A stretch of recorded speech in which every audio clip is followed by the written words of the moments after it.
예, 방조항에서입니다. 예, 오늘 544강은요. 개인사업자 법인의 부동산 양도소득세 과세나 법인 지분의 양도소득 과세 이 문제를 한번 따져보겠습니다. 개인의 경우는 모든 열거된 부동산에 대해서 원천소를 열거된 과세를 하고, 법인은 모든 부동산 자산에 대해서 순자산 증가세를 과세하는데, 개인의 세율은 일반 세율을 6%, 14%, 법인세는 법인세 20% 플러스 추가 법인세, 중간에 납입해서 개인은 있고 1년 동안 법인은 없다, 이렇게 보시면 되겠습니다. 이것은 우리 안서지형전을 6월 29일자 표지에 이렇게 원전이 있어요. 원전이 있는 것을 제가 뽑아가지고 강의를 하는 거니까 보시면 되겠고, 자, 이걸 한번 열거해서 보겠습니다.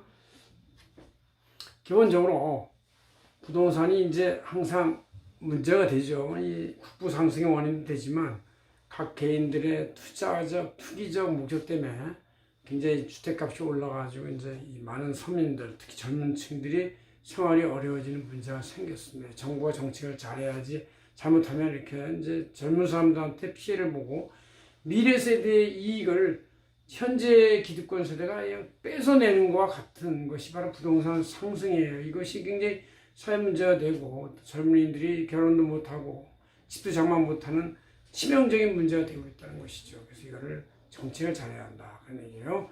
자, 그런 의미에서 개인과 법인의 부동산에 대해서 한번 어떤 차이가 있는지를 알아볼 필요가 있다, 그런 얘기에서 제가 한번 이걸 정리해 봤습니다.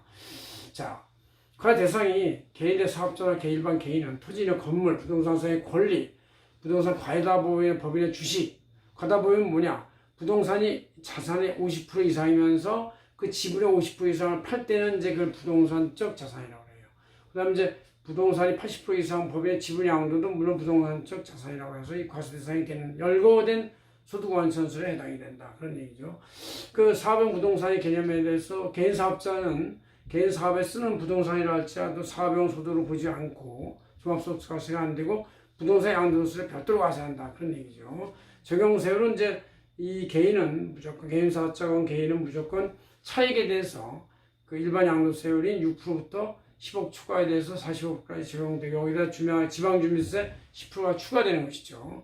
처분할 때 예정신고는 개인은 무조건 예정신고가 처분한 월에 다음 달, 2달 내에 해야 된다, 이런 얘기고, 이게 강제가 되어 있죠. 최종 확정신고는 이제 각 전년도에 예정신고한 여러 가지 부동산을 합해서 그걸 합한 다음에 종합소득신고를 5월 말에 하는 거니까 이제 세율은 당연히 올라가게 돼 있다, 그렇게 볼 수 있습니다.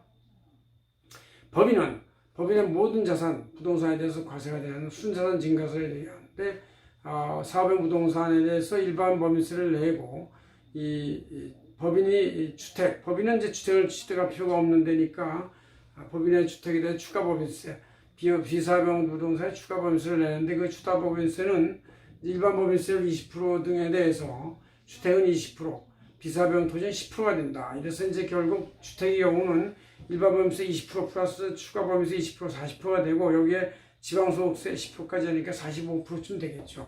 이걸 뺀 나머지 55%를 다시 또 배당을 할 때 배당에 대한 일반 종합소득세 6%부터 40% 적용된다. 그래서 이것까지 다 합하면 법인의 부동산 양도에 대해서는 60% 내 65%의 총 유효세율이 적용된다고 보시면 되겠습니다. 대신에 법인에 대해서는 예정고지여차나 예정납부 의무는 없고, 무조건 1년 동안에 법인의 양도차익에 대해서 일반소득세를 합산시켜가지고 일반 법인세 내고 추가 법인세를 내서 그거를 이제 3월 말에 신고하는 것이 일반 법인이다, 이런 얘기죠. 3월 말까지. 그래서 이렇게 우리가 개인과 법인 간의 부동산에 대해서 보유했을 때의 양도세, 법인은 법인세, 추가 법인세 이런 거를 이전신고 있는지 없는지 여부를 한번 알아봤습니다.